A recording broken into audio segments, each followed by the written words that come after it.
Mesdames, Messieurs, bonsoir, le 20h sur la RTS. Le nouveau bâtiment de la RTS prêt à l'usage, c'est une tour de 10 étages que le président Macky Sall va inaugurer demain. Dernier réglage avant le grand jour, à découvrir dans ce journal, le studio de 1000 mètres carrés, les équipements techniques, lumière, son, caméra et les autres commodités de ce projet futuriste. Et puis, le ministre de l'Intérieur qui consacre sa première sortie. Une semaine après sa prise de fonction, Mohamedou Makhtar Cissé s'est rendu au commissariat central de Dakar, au Cap Abdou Diassé et au commissariat de Mao. Il s'engage à conduire la prochaine élection présidentielle dans le calme et la transparence. Scrutin du 24 mars prochain. Ce soir, nous ferons découvrir la carte électorale de Tambacounda, la plus grande région du Sénégal, dont l'histoire est liée au chemin de fer, et puis le Fouladou-Kolda. Ces trois départements et ses énormes potentialités agro-pastorales. La 10e région du Sénégal, un électorat qui avoisine les 266 000 personnes pour une population de 916 000 habitants. Le président de la République a reçu cet après-midi les responsables de la SETER et de la SENTER.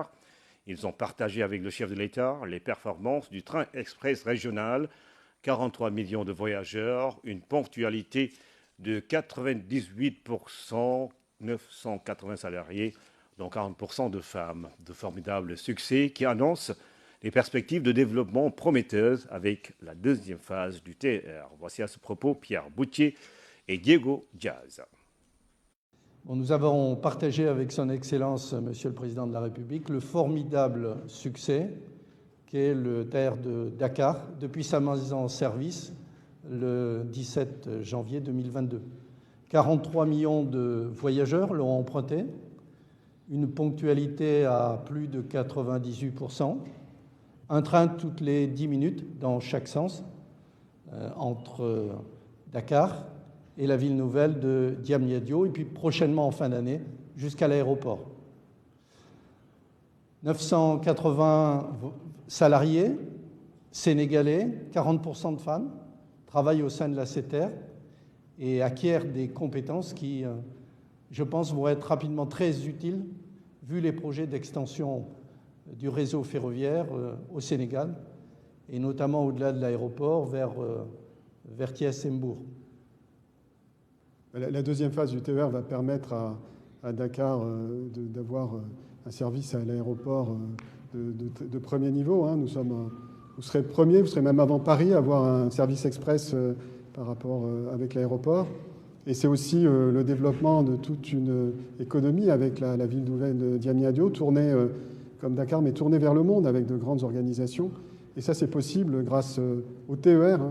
Il faut le rappeler, c'est quand même un système ferroviaire des plus modernes, avec un système de signalisation qui va permettre de continuer à grandir. Et c'est un investissement qui servira le Sénégal pour les 50 ans, 100 ans à venir.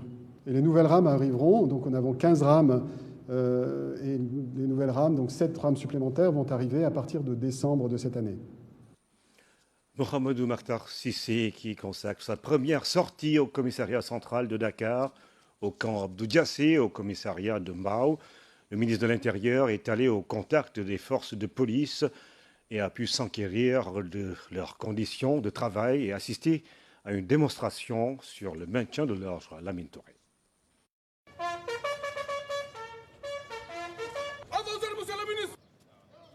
Une course contre la montre. À peine une semaine après sa prise de fonction, le ministre de l'Intérieur va à la rencontre de ses collaborateurs sur le terrain.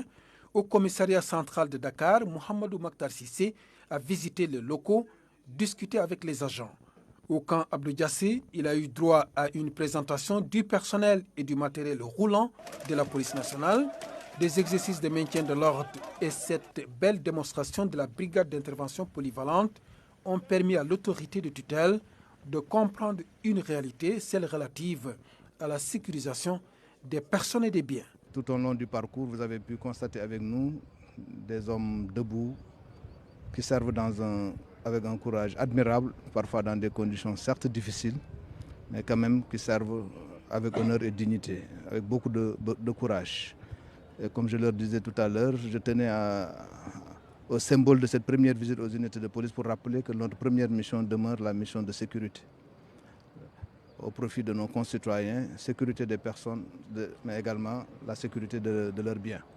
Cette mission, elle est primordiale, elle est prééminente, elle surplombe toutes les autres, parce que pour pouvoir mener toutes les autres activités, faudrait-il encore qu'on puisse assurer la sécurité. Et donc c'est une tâche fondamentale dont la police nationale s'acquitte avec dévouement et avec honneur. L'autre étape de cette tournée, à pas de charge, a été réservée au commissariat d'arrondissement de Mbao, dirigé par une femme.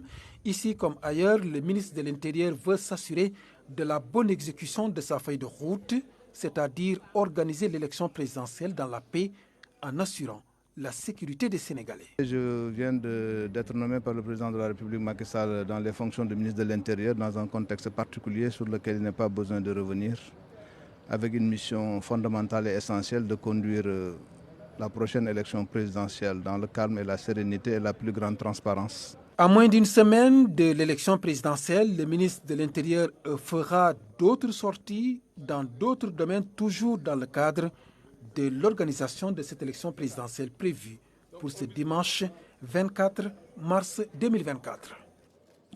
Au cœur de la Médina, sur la rue 1, se dresse l'un des bâtiments les plus modernes, les plus intelligents et les plus écologiques de la sous-région, la tour de la RTS. Avec ses commodités et ses nouveaux équipements, ce soir, nous vous faisons découvrir l'un des endroits sans doute les plus emblématiques de ce projet futuriste, avec toutes ses fonctionnalités qui répondent aux exigences de la production moderne. Inauguration demain par le président Macky Sall, mais avant, regardez plutôt un reportage de Ousmane Garifay.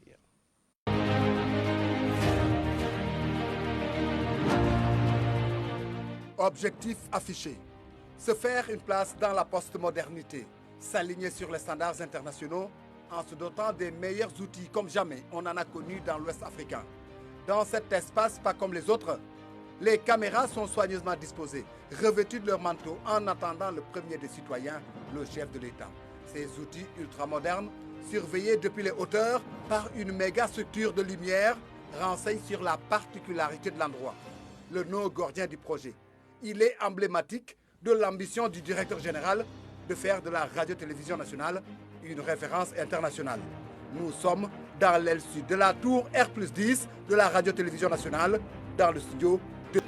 Un bétonnage qui a pris pratiquement 2 jours à feu continu. Il n'y a pas eu d'arrêt.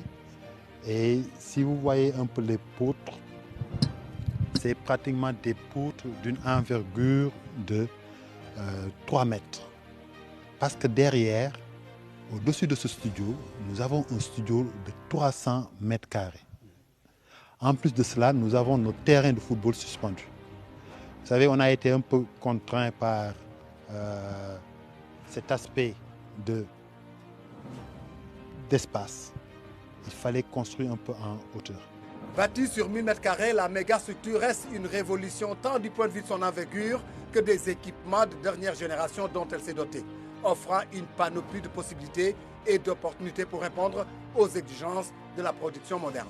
J'aimerais quand même m'arrêter sur la structure lumière. Parce qu'il faut le dire, ça a été pensé entièrement par les équipes techniques de la RTS. Donc on peut dire qu'on a développé notre propre expertise en la matière. Il fallait anticiper avant même que l'intégrateur ne soit là. Et nous avons fait en sorte que là où les gens utilisaient des pantographes, nous sommes allés vers des grilles. Et c'est des grilles automatisées. Vous allez le voir, on va faire descendre, on pourra même avoir des jouets un peu sur les formes et avoir aussi la luminosité qu'il faut. Donc c'est le lieu quand même de féliciter nos techniciens qui ont eu à penser à cela, ainsi qu'à l'expertise de la CSE pour la réalisation. Mais dire que aussi, ça nous a amené à... tout ça aussi, c'est le fruit de plusieurs influences.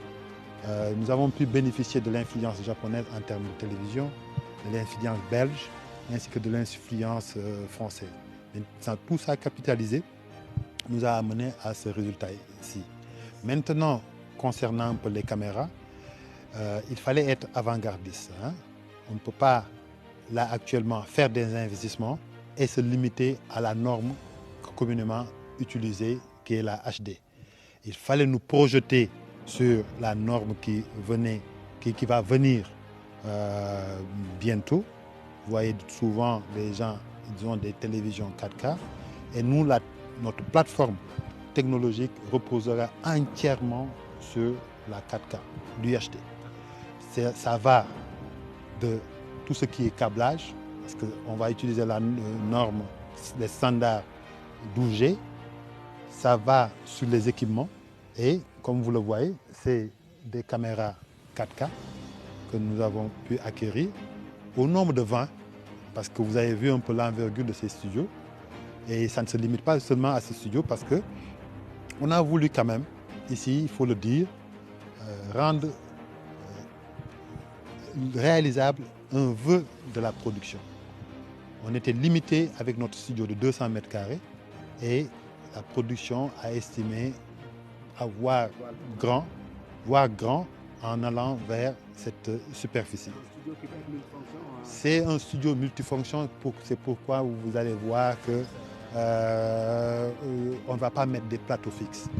C'est des studios modulables comme vous voulez. En attendant le chef de l'État ce mercredi, pour faire jaillir la lumière et afficher la totalité de ses vertus, la structure continue d'être une attraction et suscite la curiosité de tout visiteur de passage sur le site. Au début, ce n'était qu'une maquette jour après jour. Elle s'est transformée en une mégastructure qui se dresse au cœur de la capitale sénégalaise. Au début et à la fin de ce processus qui a conduit à la réalisation de ce projet, Lamine Thiam, un jeune ingénieur sénégalais sorti de l'école supérieure polytechnique de Dakar. Il a acquis cette expertise après plusieurs années d'expérience à travers le monde.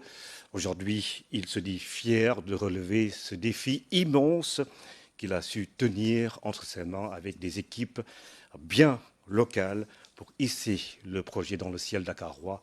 Un immeuble R+10 à l'image des ondes d'une radio. Le portrait de Lamine Thiam avec Lamine Touré. Merci M. Thiam, ça a été un plaisir. Merci M. Gueye. Voilà, c'était Lamine Thiam, ingénieur directeur de projet à la CSE. Il était l'invité du journal télévisé de 13h sur la RTS. À 38 ans, Lamine Thiam est sur du nouveau dans sa carrière professionnelle. La construction de cette tour enrichit une carrière bien diversifiée dans les grosses œuvres. L'ancien pensionnaire de l'ESP de Dakar et de l'EUP d'Égletons en France est un as du génie civil. J'ai fait 4 années de formation à l'ESP. Et ensuite, je suis parti en France pour aller faire un master en France à l'IUP Génie Civil d'Égletons. Donc, je me suis un peu spécialisé dans la réparation d'ouvrages d'art. Donc, une fois que j'ai terminé mon master en France, je suis resté là-bas, j'ai travaillé là-bas. Enfin, là-bas, j'étais basé en France, mais j'ai débuté ma carrière à l'international parce que j'avais rejoint le groupe FH Grands Travaux qui m'avait amené en Martinique sur un chantier de centrale thermique. Donc ça, ce sont mes débuts dans le monde professionnel où je suis resté 2 ans et demi jusqu'à la fin de ce chantier. Après, je suis rentré sur Paris pour démarrer ma carrière de conducteur de travaux. En 2015, Lamine Thiam décide de retourner au Sénégal pour servir son pays. 3 ans plus tard, il plie bagage et regagne l'international pour ensuite intégrer en 2021 la compagnie sahélienne d'entreprise. J'ai fait le siège de la BCEAO qui se trouve à Tawa ainsi que le marché de Tawa au Niger. Pour terminer mon expérience dans le Sahel, après le Niger, je suis allé aussi au Burkina. Donc j'ai fait un peu des travaux dans les mines et j'ai participé aussi aux travaux de l'aéroport de Donsan qui est toujours en cours avec le groupe Vinci. Donc ce n'est qu'en 2021 que je suis rentré définitivement chez moi au Sénégal où j'ai rejoint la CSE avec ce premier projet, ce premier grand projet. En parallèle aussi, j'ai piloté le projet de la construction de la plateforme logistique à Dias que le président a inauguré il y a de cela quelques mois. Dans le secteur audiovisuel, la tour de la RTS constitue son baptême de feu dans le domaine, un défi qui a suscité au départ quelques doutes chez Stéphane, un des collaborateurs de Lamine Thiam. Lamine, c'est quelqu'un de très professionnel. J'ai d'ailleurs été très étonné à tort en le rencontrant de me dire mais quelqu'un d'aussi jeune pour un si grand projet. Et en fait, on se rend compte que c'est quelqu'un qui a toutes les capacités pour gérer ce projet et c'est quelqu'un de très pro. Et je pense que le Sénégal aujourd'hui a besoin de cette jeunesse pour réaliser ces grands projets. Cet ingénieur est sur tous les coups dans cette réalisation, de la conception à la finalisation de cette méga structure. Sur le terrain, il surveille, assiste les ouvriers tout en restant un humaniste exemplaire. Angèle Mossand-Belidjanti témoigne sur les qualités de l'homme. Il fait partie des rares personnes que tu vas trouver dans un chantier qui va s'intéresser à voir si le staff, le groupe qu'il a, s'ils ont mangé, s'il y a de l'eau, s'il y a du thé. Et ça, c'est pas donné à n'importe qui. Nous sommes très contents, très contents de ce qu'il a réalisé dans le chantier. Et tout ça, c'est grâce à son abnégation, grâce à sa volonté et à son ouverture d'esprit. Parce qu'il n'hésite pas à venir te voir, même si tu es en manœuvre, à venir te voir, même s'il t'a confié la sécurité pour avoir ton avis sur quelque chose qu'il veut faire. De Paris à Dakar, en passant par la Martinique, Lamine Thiam continue d'emmagasiner des réalisations, certains dans des délais très courts. Cette nouvelle tour de la RTS fait partie d'un succès collectif et individuel pour ce bâtisseur de Ndiambour, au nord-ouest du Sénégal. Et aujourd'hui, c'est un bâtiment moderne, intelligent et écologique que Lamine Thiam a fini de réaliser dans la rue 1 de la Médina. La tour de la RTS, elle domine le décor de ce quartier de Dakar à qui elle donne du relief. La tour de 10 étages porte haut les ambitions de l'État de faire rayonner l'audiovisuel public. Si la bâtisse ne clôt pas la longue marche de la radio-télévision sénégalaise, elle en est un repère majeur, désormais figé par le temps. La tour du Triangle Sud, RTS Néo, c'est une chronique signée Oumar Diawa. Nuit et jour, des ouvriers hardis sur un chantier qui à terme va changer la physionomie de la RTS. Des engins lourds, puissants, bourdonnants, manœuvrés avec dextérité. Ce futur building sur 10 niveaux ne sera que le couronnement d'une longue épopée débutée à la fin des années 30. À l'époque, il ne s'agissait que d'une tentative incertaine de radiodiffusion au début de la Seconde Guerre avec un émetteur installé au port de Dakar. Puis en 1941, le Sénégal devenait le 4e pays de l'Afrique noire à se doter d'une radio et le premier de l'AOF.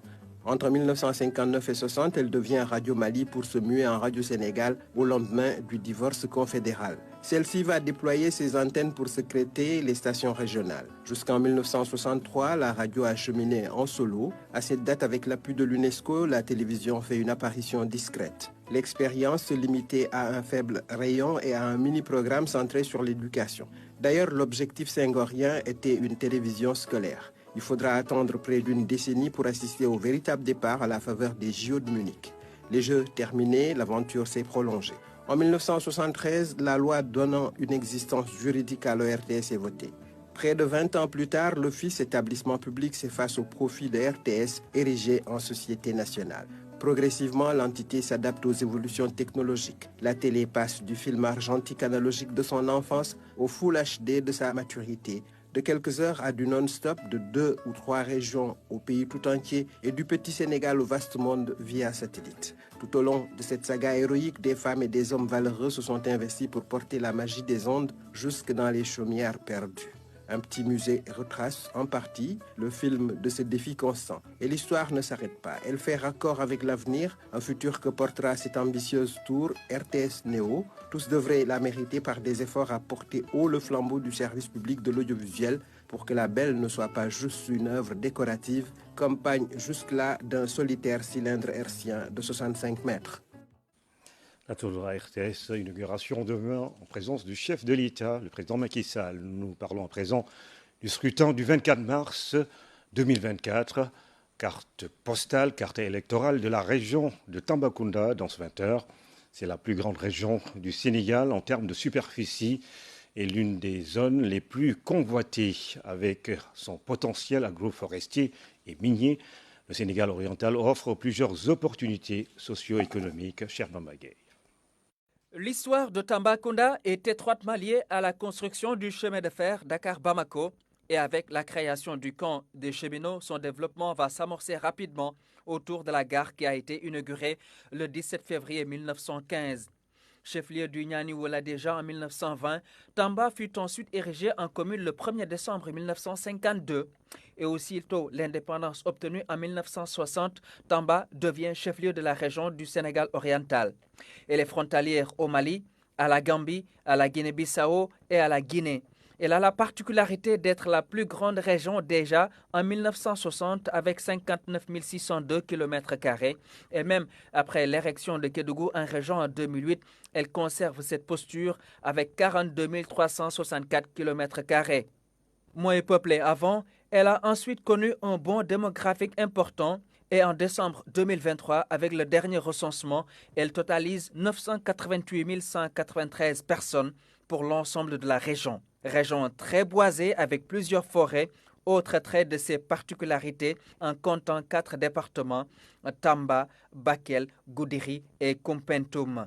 Et Tamba a une population électorale de 287 182 électeurs, 665 lieux de vote et 889 bureaux de vote est répartis comme suit. Le département de Tamba fait 118 990 électeurs, 246 lieux de vote et 358 bureaux de vote. S'ensuit le département de Bakel avec ses 66 767 électeurs, 118 lieux de vote et 175 bureaux de vote. Et en troisième position, le département de Koumpentoum, 52 967 électeurs, 143 lieux de vote et 171 bureaux de vote. Et enfin, le département de Goudiri qui ferme avec 48 425 électeurs, 158 lieux de vote et 185 bureaux de vote. Cher Mamagui, qui nous présente à présent la carte électorale de la région de Kolda, le Fouladou, avec ses terres fertiles et le bassin de l'Anambé.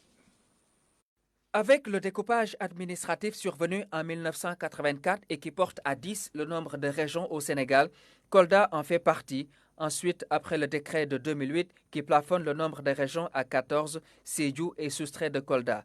Situé en Haute-Casamance, dans le sud du pays, Kolda est bordé par la Gambie au nord, au sud par la Guinée-Bissau et la Guinée, à l'ouest par Sédhiou et à l'est par Tamba. En décembre 2023, sa population recensée s'élève à 916 000 personnes. Kolda a une superficie de 13 771 km² avec ses 3 départements que sont Kolda, Vélingara et Médina Yoro Fula. Région agricole également aux terres fertiles avec l'expansion de la riziculture, siège de la Sodagri et abritant le bassin de l'Anambé, Kolda a tout pour jouer pleinement sa partition dans la souveraineté alimentaire du Sénégal. L'électorat de la région de Kolda fait 265 611 électeurs, 425 lieux de vote et 695 bureaux de vote répartis comme suit. Le département de Vélingara vient en tête avec 112 746 électeurs, 197 lieux de vote et 302 bureaux de vote. Le département de Kolda, 106 611 électeurs, 167 lieux de vote et 273 bureaux de vote. Et enfin, le département de Médina Yoro Fula qui totalise 46 254 électeurs avec 88 lieux de vote et 120 bureaux de vote. C'est l'un des produits de grande consommation, le pain, très demandé en ce mois de Ramadan. Il est à l'origine de tous les rassemblements devant les boulangeries de Dakar à Ziguinchor. Mais pour le mois de Ramadan, ils viennent vers 7h jusqu'à 16h, 2h comme ça. Des fois, on faisait le quart du matin et le quart du soir, mais bon, souvent on diminue un peu le quart du matin. On fait 4 sacs, 5 sacs. Après le soir, on fait 25, 26 sacs. Voilà. Parce que les clients viennent le soir. Quoi. Juste derrière la boulangerie, nous entrons dans la boutique. C'est ici que sont exposées les variétés de pain et les dérivés. Il y a le pain simple et le pain à base de maïs. Il y a aussi à base de mil. Il y a les 4 céréales qu'on a ici. Il y a pain de mie, pain tressé et le pain au lait. En plus, il y a des brioches. Il y a d'autres. En attendant l'heure de la rupture, chacun s'approvisionne comme il peut selon sa bourse. L'essentiel est de s'alimenter le soir et retrouver des forces pour la suite. Coris Banque Internationale vient de tenir la 12e réunion du Conseil de conformité interne de sa branche de financement islamique CBI Baraka.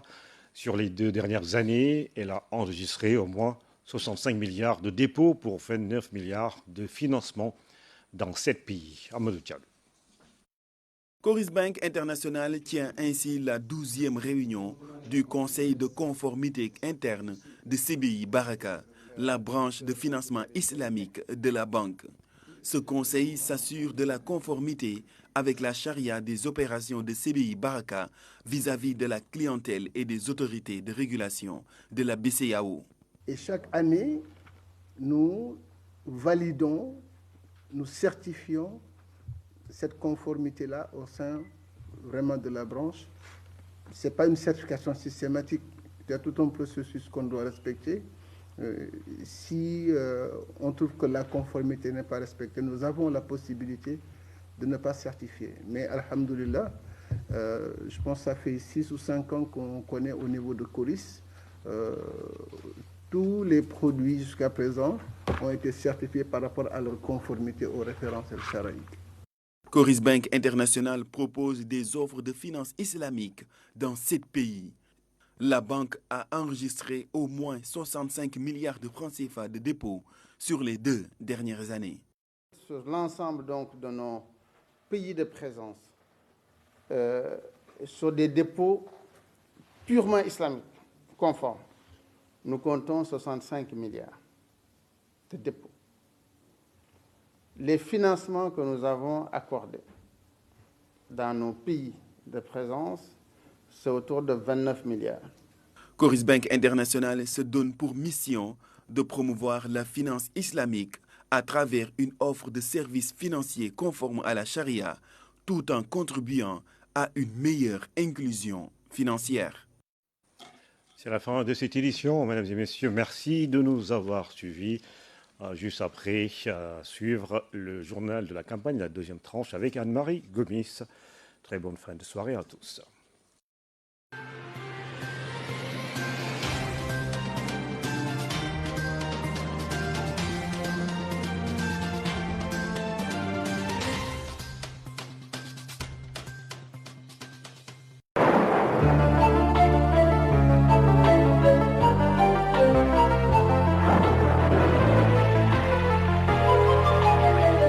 Bonsoir chers amis téléspectateurs, poussière et chaleur, telle est la situation du jour pour l'actualité météorologique. Une poussière qui concerne les régions nord et le centre du pays. Heureusement dans la presqu'île dakaroise, c'est un temps